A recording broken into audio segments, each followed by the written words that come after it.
When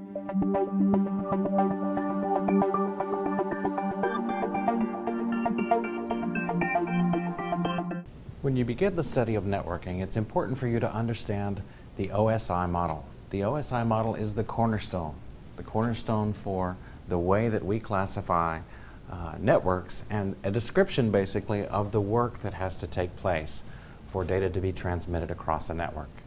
As you'll notice, there are 7 layers in the OSI model.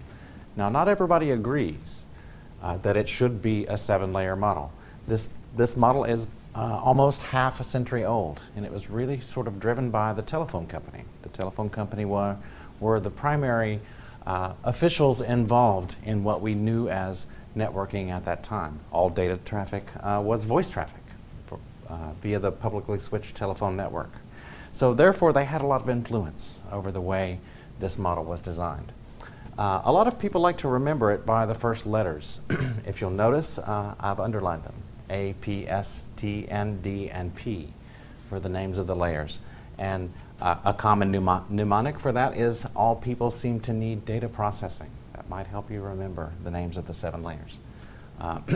These layers are application, presentation, session, transport, network, data link, and physical. And as you'll see, each one has a very distinct function.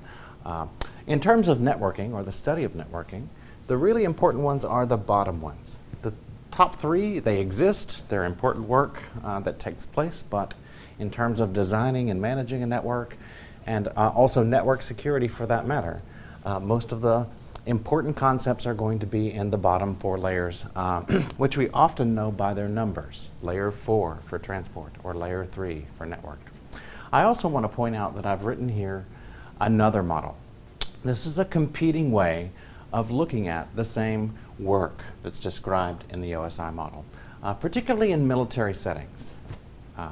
But from military settings grew what we now know as the World Wide Web. So the World Wide Web likes to think of these 7 layers in terms of if they were just 4.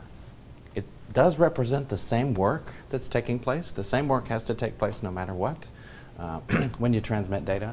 But it's a matter of how you look at it and how you like to break that work down into modules or units.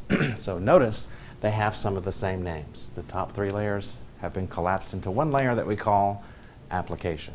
The bottom 2 layers are quite often thought of as just one function.